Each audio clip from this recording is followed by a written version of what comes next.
Halo pemirsa, apa kabar Anda hari ini? Anda kembali menyaksikan Selamat Pagi Indonesia. Kita akan update beberapa informasi terkini untuk Anda bersama saya, Valencia Melvinsi. Dan saya Jason Sabo, pemirsa. Informasi yang akan kami sajikan pertama ini mungkin bisa jadi informasi yang cukup menggegerkan karena ini terkait dengan petugas rescue Suku Dinas Penanggulangan Kebakaran dan Penyelamatan atau Gulkarmat Jakarta Utara.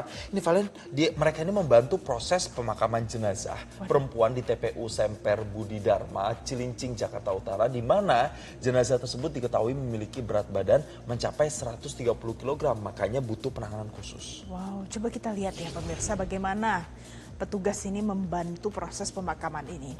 Jadi ini petugas yang menerima laporan dari warga hari Jumat siang sekitar pukul 12.57 waktu Indonesia Barat, jadi sekitar pukul 1 siang. Untuk membantu proses pemakaman jenazah perempuan inisialnya LPS usianya 28 tahun. Jadi ada 8 personel yang diterjunkan ke lokasi untuk bisa membantu menurunkan jenazah ke liang kubur menggunakan alat katrol demi menjaga keselamatan petugas dan kehormatan jenazah ini. Nah, proses evakuasi berlangsung sampai pukul 14.30 waktu Indonesia Barat dan dinyatakan selesai tanpa kendala. Kita akan dengarkan apa yang disampaikan oleh Kepala Regu Rescue Sudin Gulkarmat Jakarta Utara berikut ini. Pada hari ini, kami tim rescue dari Suku Dinas Penanggulangan Kebakaran dan Penyelamatan Jakarta Utara telah melaksanakan bantuan evakuasi jenazah berdasarkan permintaan keluarga serta koordinasi dengan unsur terkait. Proses evakuasi memerlukan teknik dan peralatan khusus dalam memastikan keselamatan petugas serta menjaga kehormatan jenazah selama penanganan. Alhamdulillah, seluruh rangkaian kegiatan berjalan dengan aman dan lancar sesuai prosedur yang berlaku. Kami menyampaikan bela sungkawa yang sedalam-dalamnya kepada keluarga almarhumah. Semoga diberikan kekuatan dan ketabahan. Terima kasih. Berikutnya pemirsa, hot topic juga ya ini terkait dengan Subdit Jatanras Polda Metro Jaya bersama Resmo Polrestabes Semarang yang menangkap seorang debt collector. Debt collector ini adalah pelaku penusukan terhadap advokat di kawasan Kelapa II, Kabupaten Tangerang, Banten. Inisialnya JBI, pelaku ditangkap pada saat melarikan diri menggunakan bus di gerbang tol Kalikangkung, Semarang menuju ke Batang, Jawa Tengah, pemirsa. Pak, dari Polrestabes, Pak. Belakang ya, belakang. Buka. Nyalain, Pak. Dari Polrestabes, Pak. Jadi inilah pemirsa detik-detik saat pelaku ini ditangkap oleh pihak polisian, di mana tim gabungan menangkap pelaku di dalam bus di gerbang tol Kalikangkung, Semarang, Jawa Tengah. Dan petugas yang mengetahui keberadaan pelaku langsung sergap masuk ke dalam bus dan mengamankan terduga saat hendak melarikan diri ke luar kota. Terduga pelaku ini berinisial JBI yang selanjutnya dibawa ke Polda Metro Jaya untuk menjalani pemeriksaan lebih lanjut. Sebelumnya pemirsa, pelaku tersebut diduga melakukan penusukan terhadap seorang advokat di depan gerbang klaster Rivera, Bencongan, Kelapa II, Kabupaten Tangerang saat terjadi proses penarikan kendaraan.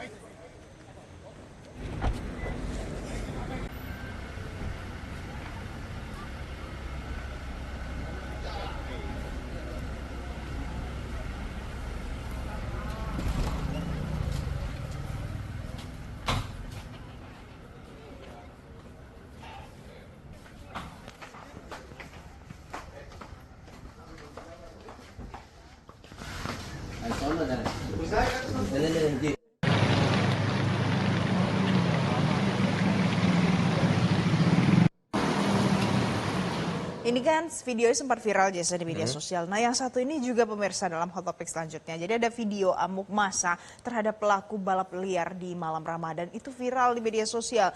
Ini terjadi di Jalan Borobudur di Lowokwaru, Kota Malang. Setelah seorang pengemudi ojek online tertabrak oleh pelaku. Kita lihat. Jadi pemirsa, ada sekelompok anak muda yang menggelar aksi balap liar dengan menutup arus lalu lintas. Padahal lagi bulan Ramadan harusnya tenang begitu ya.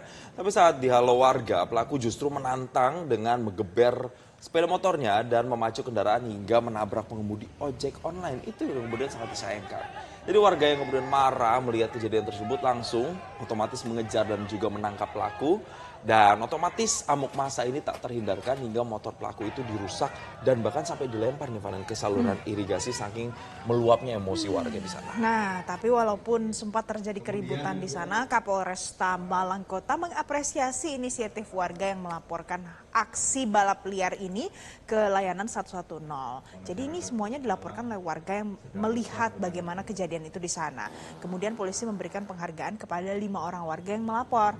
Nah, pasca pembubaran, aksi balap liar di sejumlah ruas jalan utama di Kota Malang dilaporkan sekarang sudah tidak terjadi lagi. Kita akan dengarkan apa yang disampaikan oleh warga Andika Surya berikut ini. Balap liar.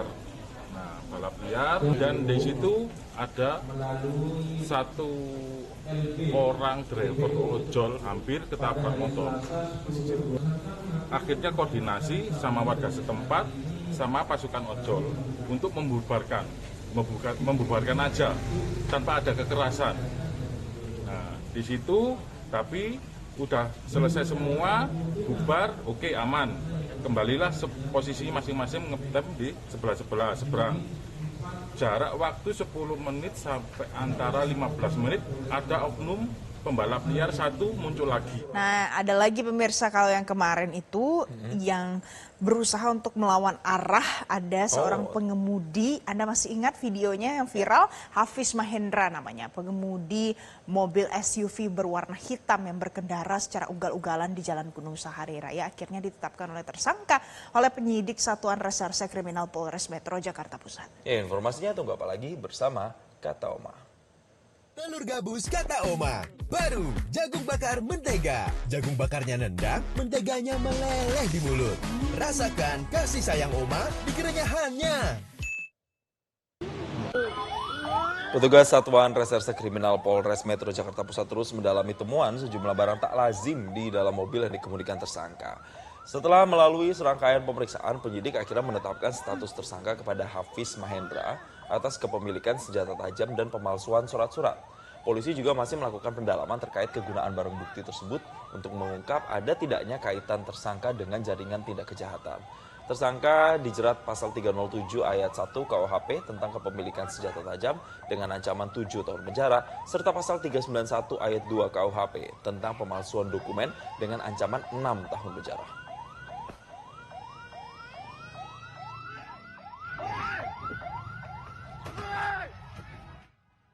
Ada indikasi yang mengarah ke penggelapan mobil rental atau semacamnya, mengingat KTP juga kan palsu ya. Sampai saat ini masih dalam pemeriksaan, pendalaman kami. Tentu saja tidak menutup kemungkinan hal tersebut digunakan bukan hanya sekedar penggelapan kendaraan, tapi juga perbuatan pidana lainnya. Kalau pasal yang disangkakan kepada tersangka ini?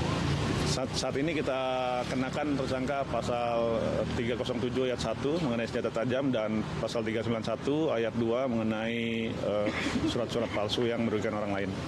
Ancaman hukumannya? Untuk membawa senjata tajam, memiliki, menggunakan senjata tajam tidak sesuai dengan undang-undang, itu ancaman hukumnya 7 tahun. Kemudian menggunakan surat palsu yang dapat menimbulkan kerugian bagi orang lain itu ancaman hukumnya. Pemirsa, nanti usai jeda kami masih akan kembali untuk Anda. Ada ulasan lain. Ini soal mahasiswi Fakultas Syariah dan Ilmu Hukum UIN Sultan Syarif Kasim Riau yang jadi korban pembacokan menjalani operasi di RSUD Arifin Ahmad, Kota Pekanbaru. Sesaat lagi.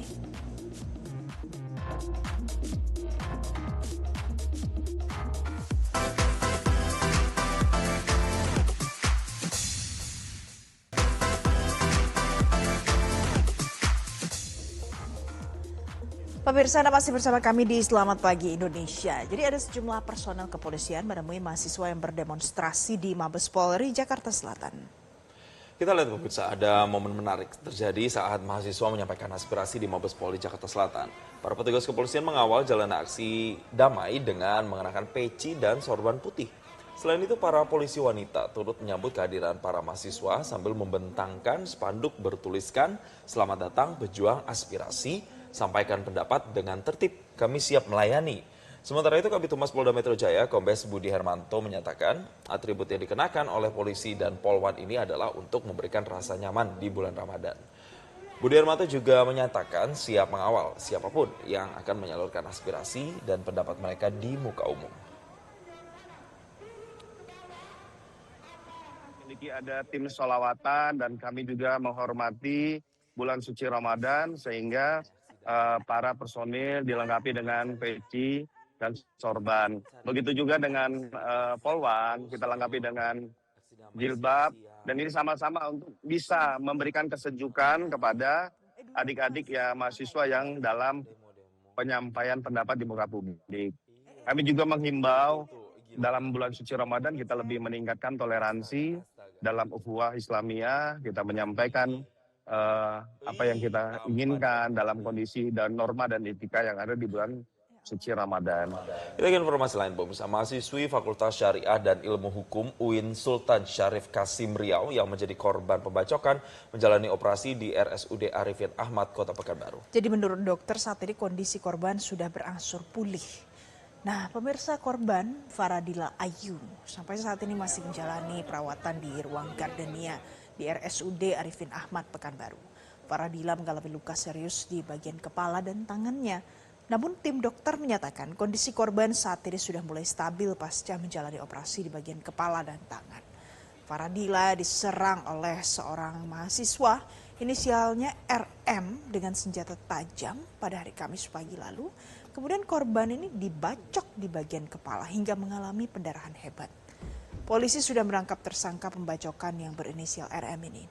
Kasus ini bermotif hubungan asmara antara pelaku dengan korban. RM nekat menganiaya Faradila karena sakit hati pada korban yang tidak memberikan perhatian. Untuk saat ini kondisi pasiennya masih stabil untuk proses pemulihan. Itu dari saya. Kira-kira kapan Bu ya? Berapa hari lagi pemulihan? Tergantung dari kondisi Faradila tersebut. Untuk saat ini dia masih stabil.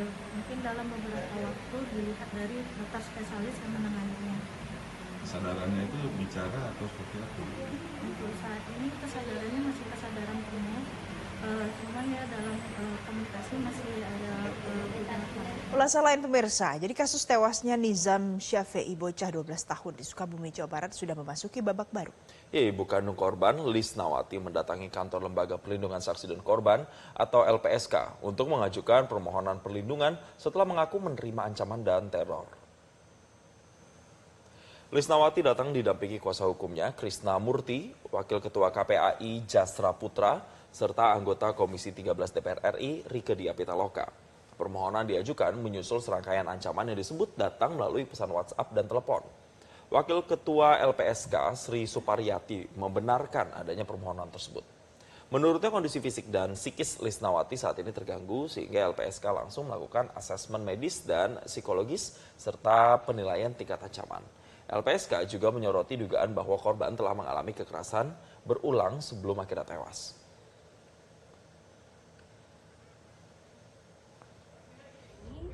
LPSK menerima pengajuan permohonan perlindungan dari Ibu Lisna selaku orang tua korban bersama dengan kuasa hukum dan Ibu Rieke serta KPAI.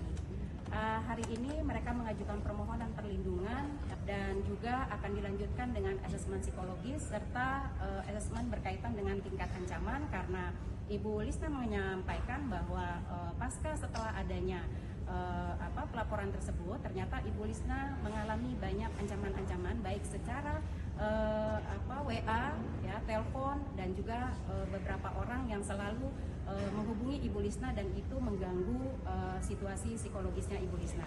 Pemirsa, Ibu Fandi Ramadan menangis dan bersujud di depan Ketua Komisi 3 DPR RI Habibur Rahman untuk membantu kasus yang menjerat sang anak.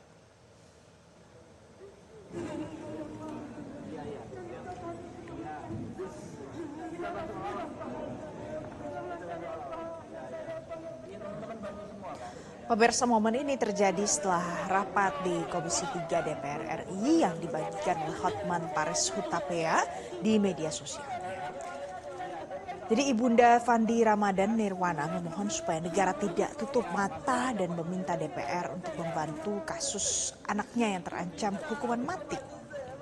Tidak hanya kepada DPR saja pemirsa, Ibunda Fandi juga meminta agar Presiden Prabowo Subianto ikut memberikan bantuan untuk keadilan bagi anaknya.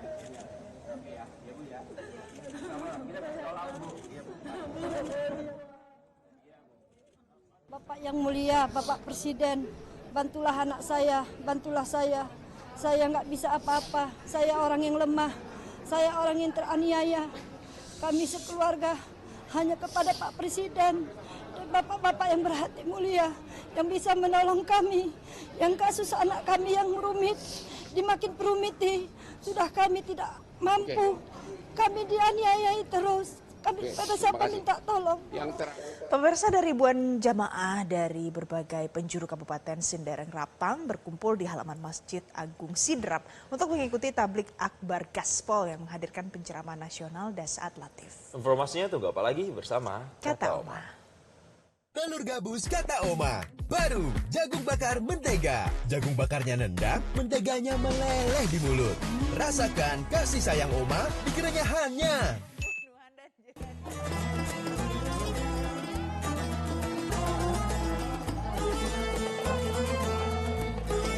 Di bulan suci Ramadan ini, pemerintah Kabupaten Sidrap, Provinsi Sulawesi Selatan menggelar tablik akbar dalam rangkaian hari ulang tahun ke-683 Kabupaten Sidrap.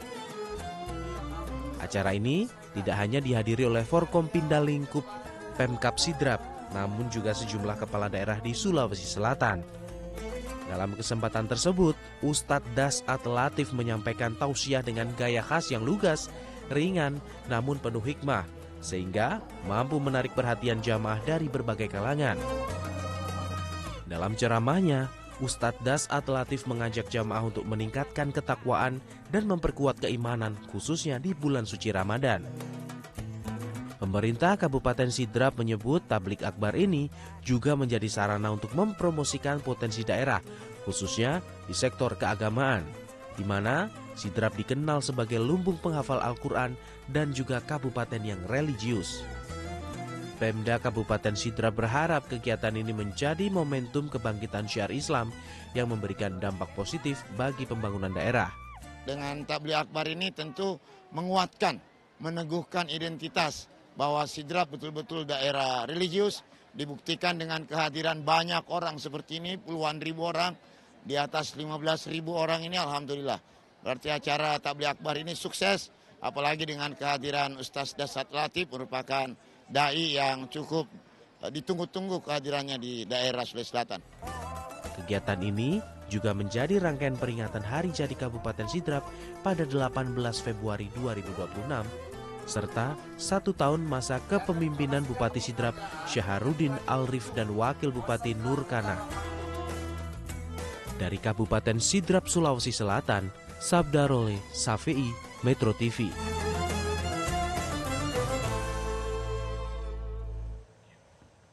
Usai jeda kami masih akan hadir pemirsa dengan informasi ada seorang ketua RT di Kelurahan Malakajaya, Durensawit, Jakarta Timur menjadi teladan pengelolaan sampah secara mandiri. Sesaat lagi.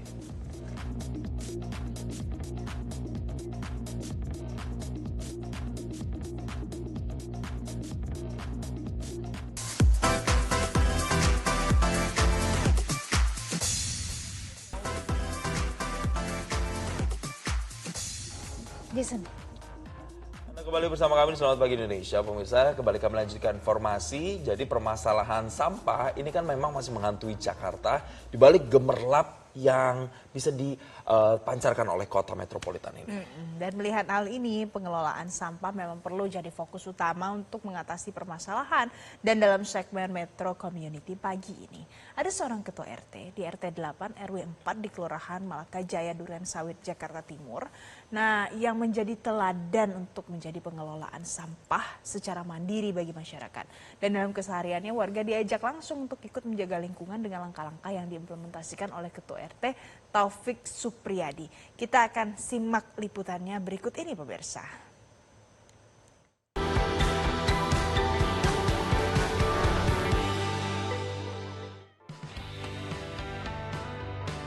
Di balik gemerlapnya kota Jakarta, permasalahan sampah masih menghantui.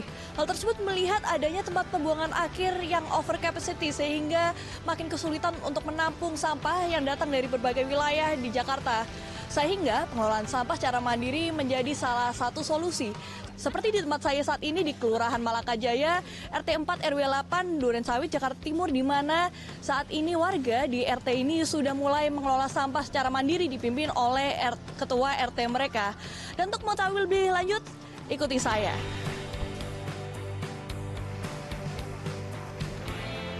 Dalam keseharian, masyarakat RT 8 diajak untuk mengelola sampah mereka secara mandiri. Dalam pengelolaan sampah, Ketua RT 8, Taufik Supriyadi, menerapkan 4 metode, yaitu dengan lubang biopori, kompos, magot, dan juga bank sampah.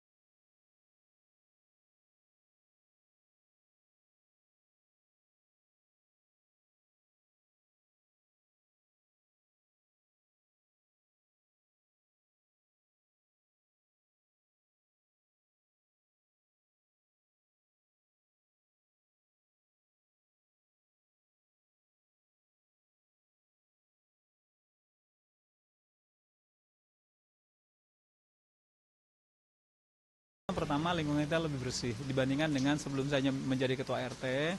Kami kan tetap menghormati pendahulu, artinya program-program pendahulu tetap kita laksanakan. Jaga Jakarta arahan gubernur juga kita ejawantahkan di tempat ini. Manfaatnya ya jelas, warga yang non-organik sudah punya uang nih, jalan 20 bulan, ini sudah ada yang punya uang Rp2.600.000. Bayangkan selama ini buang sampah nggak dapat duit, sekarang warga punya uang gitu. Jadi ini jadi tabungan emasnya para warga. Salah satu metode yang menurutnya memberi dampak besar, yaitu dengan pembuatan lubang biopori. Ia menyatakan bahwa manfaat dari lubang biopori ini membuka serapan air langsung ke bumi, serta mengusir kecoa yang tak jarang berkeliaran ketika malam hari. Tidak hanya itu, ia juga melakukan perombakan sistem drainase di lingkungannya yang padat penduduk yang terdiri lebih dari 60 kakak. Saluran tersebut pada akhirnya dijadikan kolam lele. Kemudian, hal tersebut juga berlanjut dengan pembangunan akuarium, baik ikan hias maupun lele. Akuarium dan kolam tersebut menjadi sumber pemenuhan gizi balita, lansia, dan ibu hamil. Hal tersebut menjadi bentuk swasembada pangan untuk mencegah adanya stunting, terutama pada warga RT 8. Ada akuarium 4, yang 1 ikan hias, yang 3 adalah kolam gizi balita, lansia, dan ibu hamil. Jadi tadi magot tadi ini kan kita budidayakan magot untuk membuang sampah organik, dimakan oleh magot, kemudian magotnya kita berikan untuk kolam gizi warga balita, lansia, dan ibu hamil. Karena kami dedikasikan kolam-kolam ini untuk ibu hamil, balita, lansia, supaya kita membantu pemerintah untuk mencegah penyakit atau stunting lah. Menurut Taufik, untuk menjalankan langkah tersebut tidak diperlukan keahlian khusus. Masyarakat hanya membutuhkan teladan untuk bisa maju menjadi lebih baik dengan menjaga lingkungan yang sebenarnya hal yang cukup simpel. Sehingga Indonesia maju tidak serta-merta dari gedung-gedung tinggi yang dibangun. Di akhir, Taufik berharap semoga apa yang ia lakukan melalui upaya pengelolaan sampah bisa menjadi teladan bagi ketua RT di seluruh Indonesia. Ia juga mengajak agar masyarakat bisa mulai menjaga lingkungan dari lingkup kecil, mulai dari rumah masing-masing. Dan begitulah pengelolaan sampah di RT 8 RW 4 Kelurahan Malakajaya, Duren Sawit, Jakarta Timur, di mana terdapat 4 metode yang dilakukan oleh ketua RT sendiri, sehingga harapannya dengan metode ini dapat diimplementasikan di RT-RT lainnya, di kawasan lainnya, sehingga permasalahan sampah di Jakarta dapat dengan cepat terselesaikan. Dari Jakarta, Indira Pramesti, Reksadewa, Metro TV. Oke, kita lihat langsung ya pemirsa. Jadi dalam segmen Metro Community pagi ini sudah ada jurnalis Metro TV Devi Syafira langsung dari RT 8 Malakajaya, Jakarta Timur. Ya, kita langsung sapa, selamat pagi. Devi, jadi bisa dijelaskan nih apa saja inovasi yang Bapak di sana, Bapak-bapak di sana buat tuh, apalagi di belakang tuh kayaknya lagi berkegiatan tuh di sana. Silakan Devi. Ya, Jason, Valen, dan juga pemirsa Metro TV, selamat pagi. Jadi saya saat ini berada di RT 8 RW 4 Malakajaya, Duren Sawit, Jakarta Timur. Dan terlihat ya saat ini ada kerja bakti dari warga setempat. Dan kalau dilihat memang lingkungannya nyaman, asri, dan juga bersih. Tentunya ini tak hanya datang begitu saja. Kalau dulunya di sini kawasannya gersang dan juga sampahnya belum dipilah, saat ini sudah berubah total. Hal ini karena ada sosok inspiratif yaitu Ketua RT yang dapat mengubah hal ini karena ide kreatifnya, inovasinya, dan juga solusi nyata seperti mengelola sampah, kemudian juga mengubah saluran air yang dulunya kotor menjadi kolam lele. Tak hanya itu, peran masyarakat juga sangat penting. Di sini warga setempat bekerja bakti saling bergotong royong untuk menciptakan lingkungan yang nyaman. Nah, untuk inovasinya kita langsung tanyakan saja yuk bersama dengan Ketua RT. Di sini ada Pak Taufik Supriyadi. Selamat pagi, Pak. Pagi, Mbak Devi. Kabar baik, Pak? Alhamdulillah sehat. Alhamdulillah. Jadi ini kalau kita lihat lingkungannya nyaman banget ya, Pak ya. Terus juga banyak inovasi yang sudah diberikan di sini. Nah, bisa dijelaskan inovasi apa saja nih, Pak? Baik, di sini seperti kaos yang saya pakai ini ada 3 inovasi besar. Pertama, media pencegah krisis planet ini. Kita ada 45 item untuk mencegah krisis planet. Karena dulu yang Mbak Devi sampaikan kan dulu gersang, kemudian warga belum memilah sampah. 2 tahun terakhir sejak saya menjadi Ketua RT, alhamdulillah warga sudah mulai memilah sampah. Yang kedua, inovasi kedua, kita membuat aplikasi RT online untuk pertanggungjawaban laporan keuangan yang diberikan gubernur kepada kita, dan juga iuran para warga kita buat di bentuk digital. Kemudian yang ketiga, kita membuat kolam lele di atas saluran air UDITS gitu ya, dibagi menjadi 2 lantai. Ini kemudian kita bisa memberdayakan masyarakat dan membuka lapangan pekerjaan baru. Oke, ini ide awalnya seperti apa sih, Pak? Kok bisa punya ide kreatif seperti ini, dari kolam gizi, kolam lele, sampai dengan mengolah sampah ini seperti apa? Jadi kan sebagai pemimpin terkecil di Republik ini, kita kan harus ingat triple bottom line. People, profit, planet. People leher ke atas, budaya harus berubah. Kemudian profit, leher ke bawah, perut harus kenyang. Kemudian planet, lingkungan harus dijaga. Makanya karena tadi awalnya gersang, itu bisa dilihat di website kita transparan dan akuntabel. Kegiatan ini kita nyatakan semua dalam sebuah tulisan yang bisa dibaca oleh semua orang. Kemudian kita bergerak, warga diajak bicara, kita musyawarah RT sebagai keputusan tertinggi di Republik ini, di lingkungan, warga mendukung, kita kawal. Oke, ini kan salah satunya adalah pengolahan sampah. Mungkin kita bisa sambil jalan ya, Pak, untuk melihat bagaimana pengolahan sampah yang menjadi kompos. Ini seperti apa sih, Pak, awalnya? Baik, jadi kita kan prihatin, landfill Bantar Gebang semakin tinggi, kemudian sampah bau. Nah, ini 2 tahun terakhir kami membuat di tempat ini sampah-sampah yang dari rumah tangga ini dimasukkan dengan 4 teknik. Pertama gini, masuk ke lubang resapan biopori, nanti kita lihat ya. Yang kedua masuk ke tong komposter, kemudian yang ketiga ada kandang maggot tadi di belakang Mbak Devi. Yang keempat, sampah non-organiknya ini dibuang ke rumah pilah, warga jadi punya uang. Jadi bayangkan 2 tahun berjalan, warga ini sudah ada yang punya 3 juta rupiah dari buang sampah. Selama ini kan buang sampah, buang aja, nah sekarang punya duit di tempat kami. Nah, ini yang pertama nih, lubang resapan biopori nih teman-teman. Nah ini tuh ya, ini maaf. Nah, biopori ya, Pak? Ya, ini lubang resapan biopori. Tujuannya untuk pertama membantu resapan air kembali ke dalam bumi, yang kedua mendatangkan cacing tanah supaya pori-pori bumi terbuka gitu ya. Begitu hujan, run off jalanan ini diisi penuh dengan air, dia akan masuk kembali ke dalam bumi. Kemudian yang terakhir ini di jeda dulu, Pak, karena kita harus break dulu setelah ini. Nah, pemirsa, kita nanti masih akan membahas soal pengolahan sampah di sini bersama Ketua RT Pak Taufik setelah yang satu ini.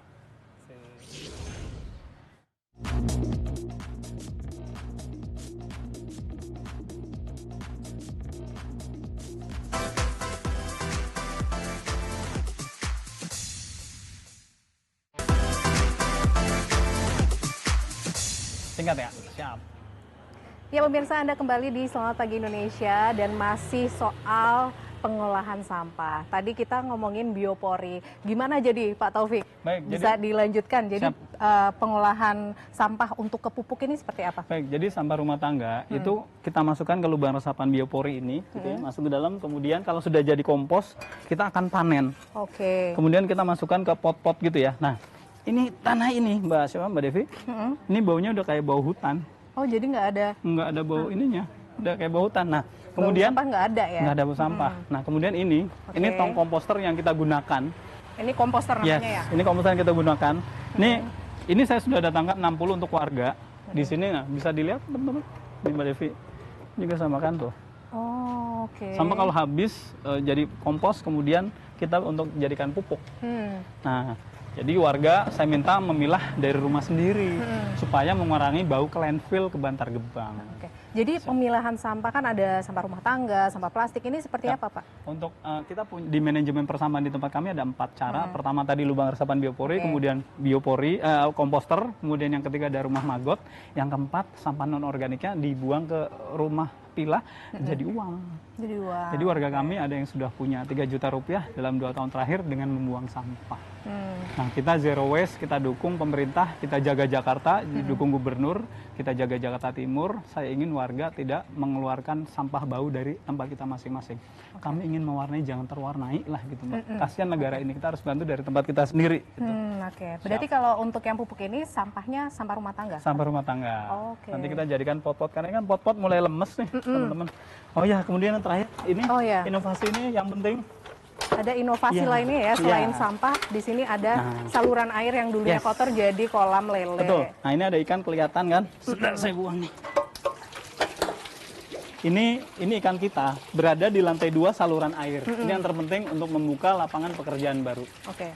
Sekaligus juga buat mengisi perut tadi kan, triple bottom line, people, profit, planet. Jadi teman-teman ini, nah itu lihat, kelihatan ikannya ya.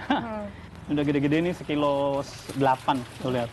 Tapi ini airnya memang sudah terjamin bersih ya Pak ya? Dan ini sudah kita bawa juga ke laboratorium Skovindo.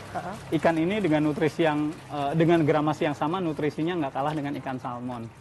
Ya, dan kita tulis di website kita, bisa dilihat karena makannya cuma pelet dan daun pepaya doang gitu. Bukan? Ini jadi nambah nilai ekonomi warga setempat juga ya Pak ya? Iya. Bayangkan kalau kita kan punya pekerjaan gitu ya. Saya ASN, saya membawa budaya ASN yang bagus ini ke lingkungan, sehingga harus dirasakan oleh para warga. Oke. Kita boleh wawancara langsung warganya kali ya Pak? Boleh, Mangga. Di sini? Mbak Mega, si Mbak Mega. Jadi kita udah ngobrol panjang nih Mbak sama ketua RT-nya. Boleh di sini Mbak. Nah, gimana sih tanggapan Mbak nih sebagai warga dengan ide-ide kreatif dan inovasi dari Pak RT? Sangat-sangat bermanfaat bagi kami. Jadi untuk warga sendiri, terutama kami, lebih produktif. Jadi kita, apalagi diterapkan sekarang ada program dari UMKM, jadi warganya bergerak lebih maju dan juga warganya menghasilkan lebih dari hasil-hasil yang sudah diberikan sama Bapak. Program-programnya berjalan dengan baik. Oke, berarti kan berdampaknya ke nilai ekonomi juga. Benar. Gitu ya. Nah, kalau soal sampah ini emang ada edukasi secara khususnya nggak sih untuk warga? Ada. Selalu ada edukasi. Setiap sampah dari pembuangannya itu, sampah kan ada macam-macam. Selalu Bapak itu mengedukasi macam-macamnya itu, terus ada pembuangan sendiri gitu, ada penyalurannya sendiri. Gitu. Oke. Selain untuk menambah nilai ekonomi ya, kalau dari sampah, kalau Mbak Mega sendiri ini apa Mbak? UMKM? UMKM. Jadi UMKM di sini adalah bukan pribadi tapi warga yang mau lebih menghasilkan gitu. Yang biasanya kita kan ibu-ibu tuh hanya nongkrong biasa aja, ngobrol-ngobrol nggak penting gitu kan. Tapi semenjak ada program Bapak ini UMKM, jadi ibu-ibu dikumpulkan untuk menjadi satu produk, produknya itu menghasilkan produk lalu dijual menghasilkan uang. Oke. Satu lagi mungkin harapannya nih Mbak, ke depannya seperti apa terakhir? Harapannya lebih, Bapak sudah baik ya, tapi harapannya semoga RT-RT di luar sana ikut program-program Bapak gitu, mengikuti program-program Bapak Taufik sendiri. Jadi dari hal yang terkecil menghasilkan nanti lebih besar lagi. Dan Bapak Taufik sendiri itu bukan hanya ASN aja, bekerja sebagai ASN, tapi menerapkan juga. Jadi bukan hanya pekerjaan, tapi menerapkan untuk lingkungan juga sih. Oke, terima kasih Mbak Mega. Nah itu tadi pemirsa, jadi memang sangat inspiratif ya di RT 8 tentunya di Jakarta Timur ini. Untuk sementara demikian, Jason Valen kembali ke Anda. Oke. Baik, terima kasih Devi Syafira melaporkan dan sudah berbincang bersama kami berbagi inspirasi dari Malakajaya, Jakarta Timur. Selamat bertugas kembali. Nanti pemirsa saya jedakan masih akan kembali untuk Anda ada ulasan lain. Jadi bulan suci Ramadan dimanfaatkan warga binaan di Lapas Kelas 2A Garut, Jawa Barat untuk memperdalam ilmu agama melalui kegiatan pesantren Ramadan. Sesaat lagi.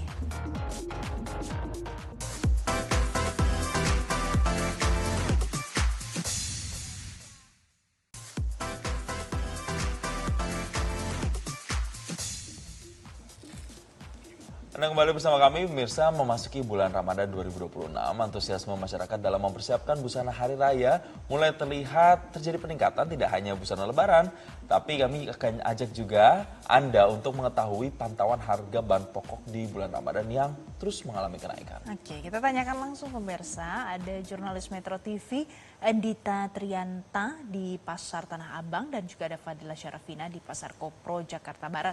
Saya mau ke Endita terlebih dahulu. Endita, selamat pagi. Endita, jadi model busana muslim seperti apa yang jadi tren tahun ini?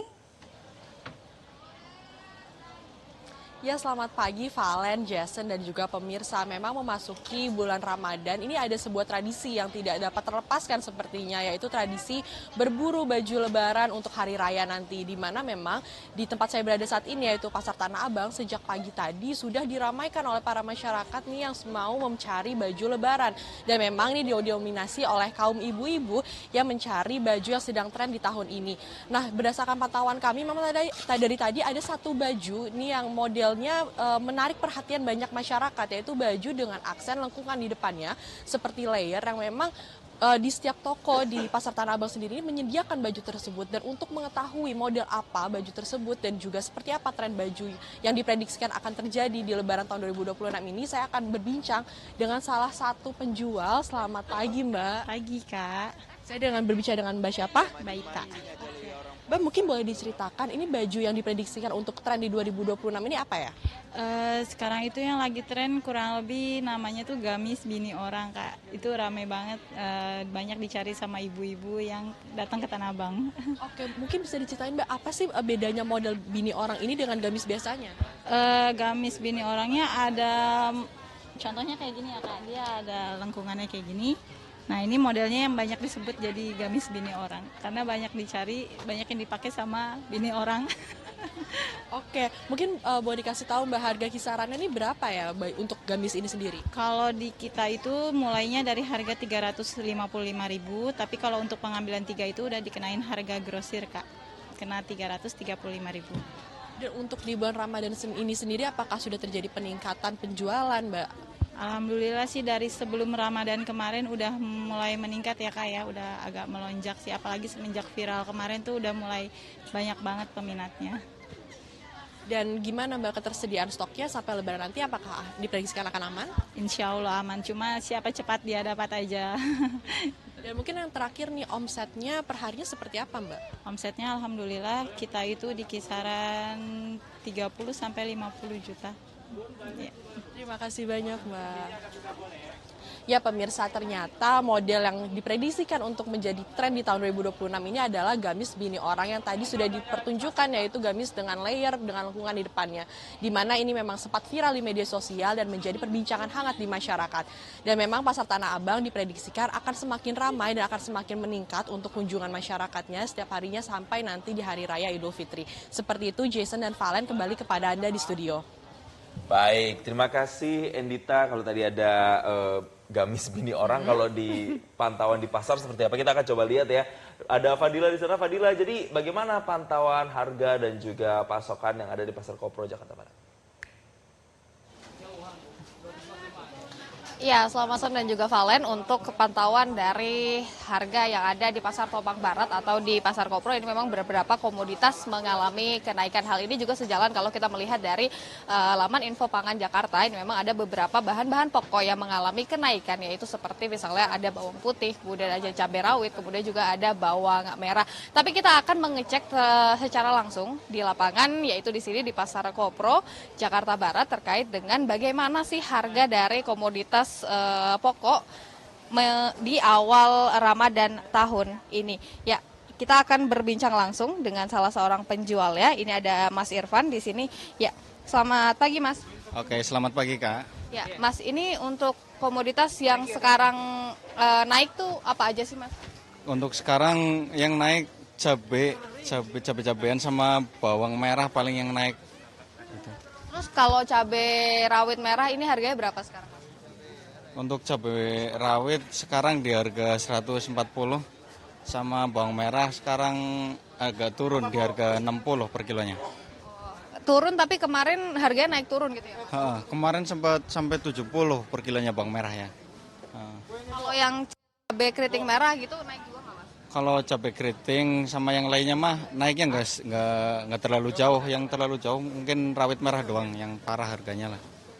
Tapi kemarin waktu diambil dari pemasok disebutin nggak alasannya kenapa harganya naik gitu? Kemungkinan kosong barang sama faca sih. Musim hujan juga. Terus kalau komoditas lain kayak bawang putih atau sayur-sayuran sekarang gimana harganya? Kalau untuk bawang putih sama kayak bombay gitu harganya stabil sih dia. Kalau sayur-sayuran? Kalau sayuran untuk sekarang agak stabil, kemarin doang tuh agak melonjak tinggi. Terus kalau kan ini cabai rawit masih tinggi gitu ya Mas. Ini ada keluhan nggak sih dari konsumen? Kalau keluhan sih mungkin ada agak berkurangnya sedikit konsumen. Jadi harus beli lebih dikit gitu? Karena harganya terlalu tinggi. Oke siap, makasih banyak Mas. Sama-sama. Ya, demikian Jason dan juga Valen adalah pernyataan dari salah seorang penjual yang ada di sini. Memang mayoritas komoditas ini harganya masih stabil, meskipun yang harganya masih tidak stabil atau sempat naik turun ini seperti harga cabai rawit merah dan juga bawang merah. Cabai rawit merah ini harganya pada saat ini di angka Rp140.000 per kilogramnya, sementara untuk cabai atau bawang merah ini harganya di angka Rp60.000 per kilogramnya. Tentunya diharapkan kestabilan dari harga pangan ini dapat terus dijaga hingga Idul Fitri mendatang. Diprediksi nantinya permintaan dari para konsumen menjelang Idul Fitri ini juga masih akan terus meningkat. Demikian yang dapat kami sampaikan dari Pasar Kopro, Jakarta Barat. Untuk sementara kembali dulu ke Anda di studio, Valen dan juga Jason. Baik, terima kasih Fadila Syarafina langsung dari Pasar Kopro, dan sebelumnya pemirsa ada Endita Triantara langsung dari Pasar Tanah Abang, Jakarta. Ya, kita ke informasi lainnya lagi pemirsa. Kalau tadi kita sudah memantau baju lebaran di Pasar Tanah Abang Jakarta, sekarang kami akan ajak Anda ke Surabaya, Jawa Timur, yakni di Pasar Turi, Surabaya. Jadi selengkapnya akan disampaikan jurnalis Metro TV Belinda Firda dan juru kamera Mahmud Fauzi dari Pasar Turi. Pemirsa, bulan Ramadan ini belum 2 minggu, namun ternyata masyarakat sudah cukup antusias ya untuk berburu baju-baju lebaran. Terbukti salah satu stand di Pasar Turi Surabaya, ini ada salah satu model yang paling banyak dicari dan tinggal satu pieces aja pemirsa. Tinggal satu model aja ini dituturkan oleh salah satu pedagang bahwa mereka rata-rata sudah mulai belanja sejak sebelum puasa. Namun untuk lebih jelasnya, apa model yang paling banyak dicari, kita coba tanya pada salah satu pedagang di sini. Permisi Bu, mengganggu waktunya. Dengan Bu siapa? Bu Ita. Bu Ita, saya boleh nggak ditunjukkan model apa saja yang paling banyak dicari di tahun ini, Bu? Binor. Apa, Bu? Binor. Orang. Ini namanya bini orang bajunya? Oke. Kenapa menurut Ibu ini yang paling banyak dicari, Bu? Karena lagi tren sekarang ini. Terus selain itu mungkin dari pilihan kainnya menjadi alasan nggak, Bu? Otomatis pasti jadi alasan. Harus yang bahannya yang dingin karena ini full apa namanya? Dalemannya furing ya. Bu, tadi benar nggak sih Bu ini model ini sudah laris habis tinggal satu ini? Iya, benar. Mulai kapan mereka belanjanya? Sebelum Ramadan. Bu, ini bisa di harganya berapa, Bu? Antara 300 sampai 350. Tergantung bahan. Tergantung bahannya. Oke. Selain model gamis bini orang, apalagi model yang paling banyak dicari, Bu? Yang nomor 2 gitu kali ya. Simpel-simpel yang kayak gimana, Bu? Oh, yang kayak gini. Lurus aja. Oh, model-model yang lurus, simpel tapi tetap elegan gitu ya, Bu ya. Kalau ini kainnya kain apa, Bu? Bahannya bahan haitang. Haitang ya? Iya. Kalau untuk model ini banyak dicari, alasannya apa nih, Bu? Simpel, enak aja dipakai. Tinggal kasih sabuk, sudah selesai, belt aja. Kalau tadi binor harganya 300-an ke atas, kalau ini harganya berapa? 350. Rata-rata. Oke Bu, terima kasih. Nah pemirsa, ini adalah beberapa model ya yang di depan ini yang paling banyak dicari.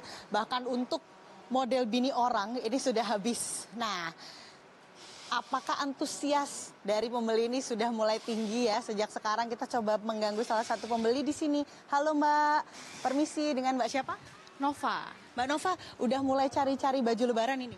Iya, udah mulai cari-cari baju lebaran. Kan bentar lagi mau lebaran kan Mbak, jadi mau cari-cari baju lebaran gitu. Cuman kan ini masih lama nih ya Mbak, puasanya masih awal. Kenapa memilih belanja di awal puasa? Aku memilih biar aku bisa milih banyak pakaian, karena kalau mendekati bulan mau lebaran itu kan pada berebut kan model-model, jadi aku udah prepare dari sekarang sih. Oke. Ada model khusus nggak Mbak yang dicari?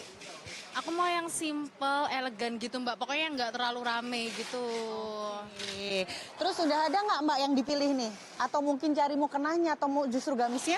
Aku lebih ke gamisnya sih Mbak, gitu, karena mau aku pakai buat sholat sama keluarga gitu. Mbak, satu lagi deh, ini kan trennya sebenarnya belanjanya udah online ya. Mbak kenapa memilih tetap belanja offline? Aku lebih milih belanja offline karena aku bisa lihat langsung gitu loh Mbak, barangnya, kualitasnya, modelnya bisa dipakai kan sama kita, jadi kita tahu modelnya kayak gimana. Oke, terima kasih Mbak Nova, selamat berbelanja. Terakhir pemirsa, kalau tadi sudah ditunjukkan ada beberapa yang bermotif, saya tunjukkan kepada Anda, ini justru pilihan saya ya, yang dari tadi saya incar dan harganya cukup terjangkau. Ini menjadi juga salah satu baju tren yang banyak dicari. Pilih motifnya polos, modelnya polos, simple, tapi tetap eye catching dengan ada sentuhan kancingnya. Dan di sini harganya beragam ya di Pasar Turi Surabaya, mulai dari 150 ribuan aja sampai 300-an dengan beragam model bisa jadi pilihan kalau berburu baju lebaran di Pasar Turi Surabaya. Dari Surabaya, Belinda Firda, Mahmud Fauzi, Metro TV. Pemirsa, di bulan suci Ramadan ini dimanfaatkan juga warga binaan di Lapas Kelas 2A Garut, Jawa Barat untuk memperdalam ilmu agama melalui kegiatan pesantren Ramadan. Ya, para warga binaan belajar membaca Al-Quran hingga mendalami kitab kuning sebagai bagian dari pembinaan kepribadian. Pemirsa, suasana religius tampak di dalam Lapas Kelas 2A Garut selama bulan Ramadan. Ratusan warga binaan mengikuti kegiatan pesantren Ramadan di Pondok Pesantren Terpadu Taubatul Muznibin yang didirikan pihak lapas sebagai pola pembinaan keagamaan. Selama Ramadan, warga binaan mengikuti berbagai kegiatan keagamaan, mulai dari zikir, membaca Al-Quran, tahsin, tajwid, hingga membaca kitab kuning dengan bimbingan pembimbing. Kegiatan ini menjadi ruang kontemplasi bagi warga binaan untuk menumbuhkan harapan menjadi pribadi yang lebih baik. Pembinaan ini bertujuan untuk meningkatkan kemampuan warga binaan dalam membaca tulis Al-Quran, kemudian untuk output secara keseluruhan agar narapidana dapat kembali pulih unsur hidup, kehidupan, dan penghidupan. Pemirsa, nanti saja kita akan lihat informasi lainnya soal tren kuliner New Nordic yang tengah mewabah di Copenhagen, Denmark, memicu perdebatan baru mengenai batasan antara makanan dan juga karya seni. Sesaat lagi.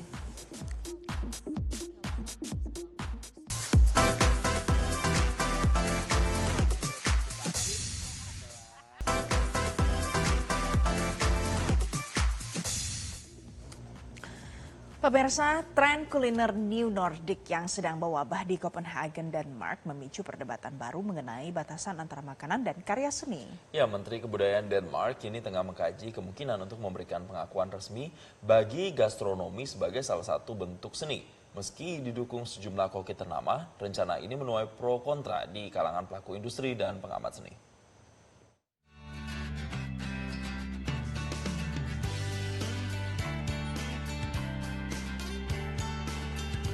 Di restoran Alchemist, sebuah kawasan bekas pelabuhan industri, koki Rasmus Monk menghadirkan pengalaman makan yang tidak biasa.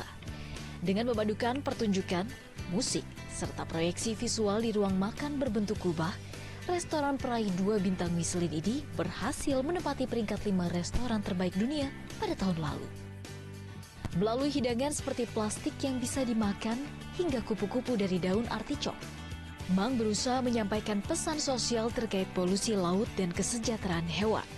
Menurutnya, makanan adalah medium untuk mengekspresikan diri sebagaimana seorang seniman berkarya. It's an immersive dining experience where we're taking inspiration from all kind of artistic fields and combine it with gastronomy and create this very immersive dining experience with different rooms, different like journeys you go through the night, and then we also convey messages through our food. So our food is our medium of expressing ourselves.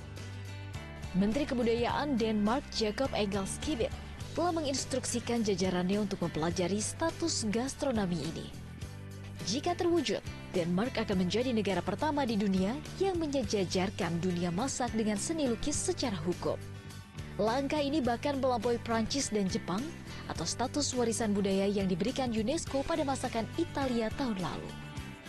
Perubahan ini nantinya membutuhkan dukungan suara di parlemen Denmark yang memiliki 179 kursi.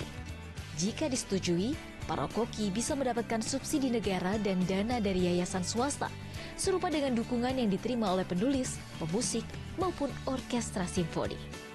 Namun ide ini tidak disambut hangat oleh semua pihak.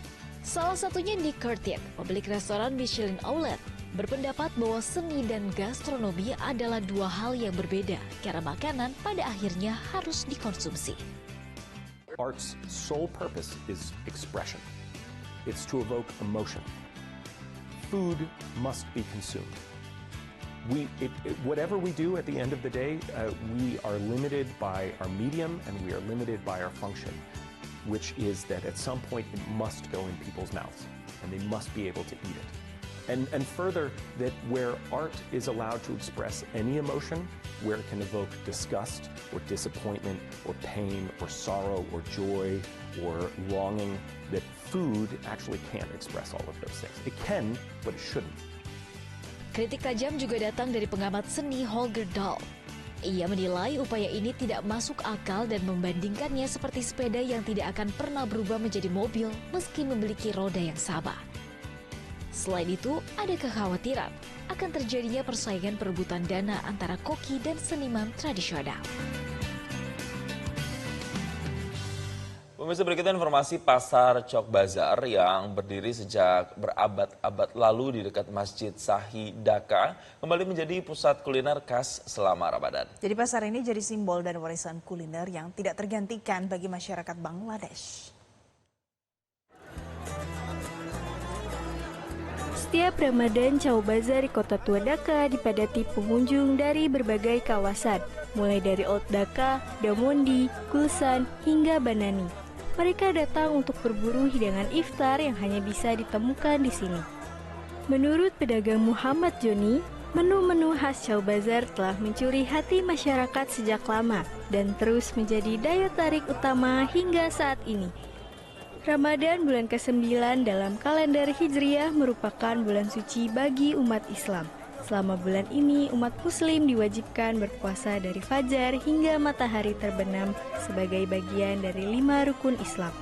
Dengan lebih dari 90% dari sekitar 150 juta penduduk Bangladesh beragama Islam, Ramadan disambut penuh antusiasme. Chowk Bazar pun menjadi simbol kuliner dan budaya yang memperkuat identitas Dhaka setiap tahunnya.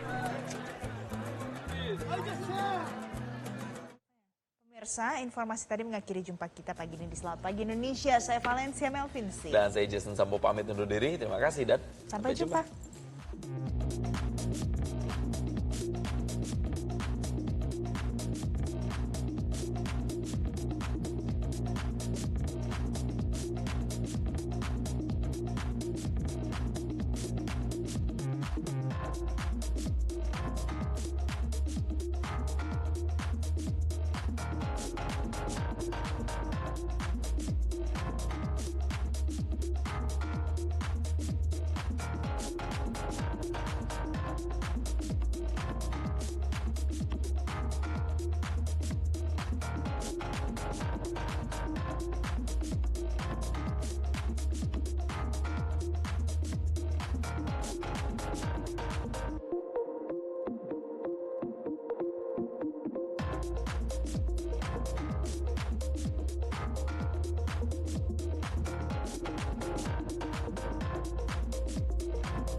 Metro TV